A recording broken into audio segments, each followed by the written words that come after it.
Hi everyone, welcome to Legally Yours. I'm incredibly excited today because I'm sitting down with the absolutely brilliant Anthony Curtin from Merton Lawyers. And here we're going to talk a little bit about what's actually happening in COVID-19 with both his firm and with his clients, and just a little bit about, sort of his experience going through the GFC. So thank you so much for joining me, Anthony.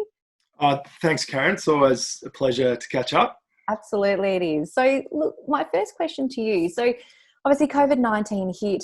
We've seen some really interesting things happening in legal. We've seen lawyers go into hibernation and literally close the office doors and walk away and sort of just said, well, we're shutting down for however long this takes. But we've also seen other lawyers really kind of step up and see this as an opportunity to really serve clients during this time of need. So talk me through a little bit about what Merton Lawyers did. Let's talk about what you did with your staff and internally, first of all.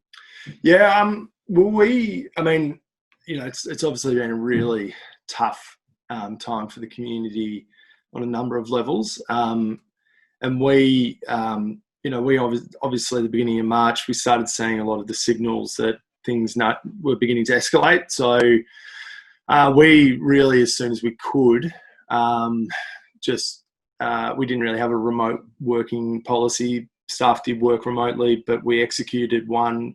We had software there, such as Teams, obviously Zoom, and really moved that and got our staff remote. I mean, first and foremost, we just wanted to make sure they were safe, but also their extended families. It was communicated to us early that a lot of staff members, you could see a lot of their anxiety increasing because, they had it, some of them were staying for a short period of time with, grandparents.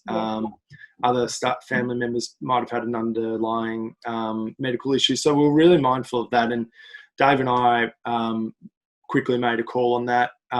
And really, I think, with staff, one of the things we did really early on was communicate. And I think that was big. And really that communication was huge.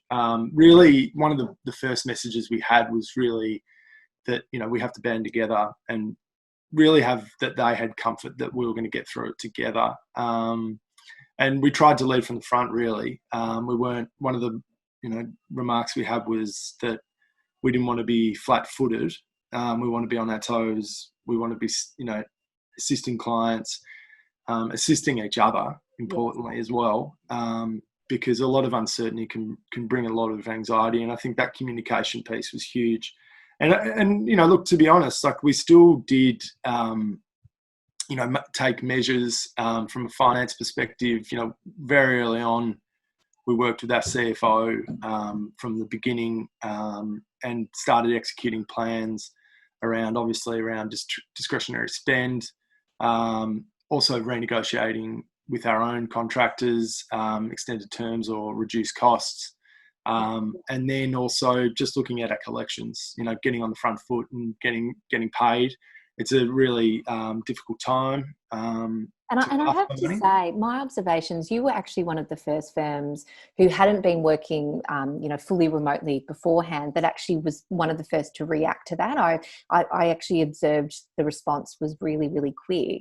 And then what I started seeing was that you were doing things sort of once you got everyone set up remotely, was that you started to actually take things upon yourself to actually sort of encourage and support your team members and your staff while they were working remotely, because you started looking at how you could kind of give them some CPD education. Yeah. A little bit of that and why you and David made that decision. One of the themes that always runs through our firm is, to really embrace technology and do things a bit differently, look through a different lens, I suppose. And I think really, one of the things Dave and I always talked about through this period is, we worked through the GFC. And I think, there are a lot of skills or skill sets that you can develop during that period. And I think I understand for a number of reasons businesses need to go to hibernate and really see it out. But I think one of the things that Dave and I really saw was an opportunity to develop our staff, to really build that resilience in them to go through this process, to also communicate with clients and really draw down on that empathetic approach. Like they're really struggling out there. Yeah. And I think as well, we really communicated to our staff the importance of their role, and which is to really be counsel. And I think a lot of the time what we really encourage our staff to do is just get on the phone every day. We expect them to be calling clients, and not from just a house business. I think it's more just very human. How are you going? A lot of them have families. A lot of them are really struggling. And I think, one of the things is that we're trying to find is that we are available. And also that, we're making sure that our clients are making the right decisions. I think at these times, anxiety and stress can lead to not the best decisions in the market. Yes. And I think it's really important that we are a sounding board. And also really just, being able to put our arm around them, and because there are obviously businesses that are being hurt, but there are some that are really being hurt. And I think it's been pretty trying, but I think for our staff, it really does. They've been amazing, really, I must say, just to be able to communicate with people. And that virtual arm around the shoulders, because I will assume that it was virtual. Well, yeah, I know. I didn't really think about that. I was thinking, it sounded really good, but it's that warmth approach. And I really love the fact that you one of the things you did was you said to your team members, get on the phone. I think that it's everyone's sort of got this, I'm on Zoom and I'm on video and I'm talking and those sorts of things about being giving the advice, but just even picking up the phone and being a voice on the end to say, hey, not calling for work, I'm actually just calling to see how you are, how's the family, how's everything feeling, how's online learning going. That's a lot of us that we're yeah and it's incredibly important because there is that sort of emotion, and you've also mentioned that you've actually put one of your team members, you've seconded them into one of your clients, which I just think is above and beyond. So talk me through that. It wasn't into a client, it was actually into a new startup that we've built, based out of that Dave and I and some other tech guys that we do a lot of work with, we founded. And really we worked it out because we were trying to, it's called Debt Force.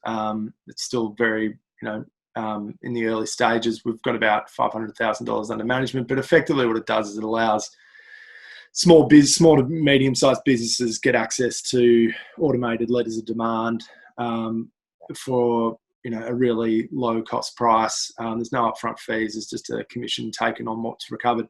And we developed it because we found a lot of our clients were really giving up a lot of their bad debt because it was too expensive to send a letter of demand. So we effectively just built something. But it was a great opportunity because we had to think a bit differently. We had to, and look, I'll be totally transparent here. Like, we did, we've had our staff cut their hours effect to 80%, as well as salaries. Dave and I have obviously taken a bigger hit there and maintained longer days, but which we do as leaders. But I think the thing there is we really had to think, we had to start building buffers into what we do, and we had to reallocate resources. And one of the things is, we understand that there is going to be a little bit of a hit. I don't know when that's going to hit for us personally, but one of the things was reallocating one of our staff members into one of our startups. We've probably got it, collectively between Dave and I, we've probably got 4 or 5 investments that we rotate staff through.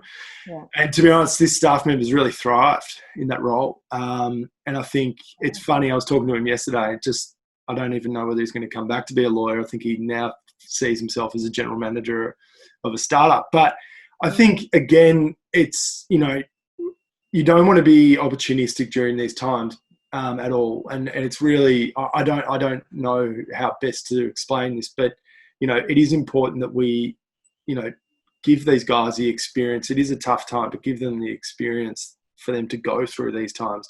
Build their resilience, build their empathy, build their skill set where they might not have had that opportunity in the past, like working for a tech startup. And as well, we've also, our staff have put their hand up. We're paying for online courses for them There's some great ones through Northwestern University in Chicago with their Kellogg Business School around, scaling operations, leadership, and sales. And a number of our staff are doing that as well, and really out of their own accord. And I think there is times at the moment where it's been really, it's been challenging. But I think, we've tried to use this time efficiently. It is business as usual. We have obviously lowered the capacity for our staff to 80%, but, we haven't seen our work lower.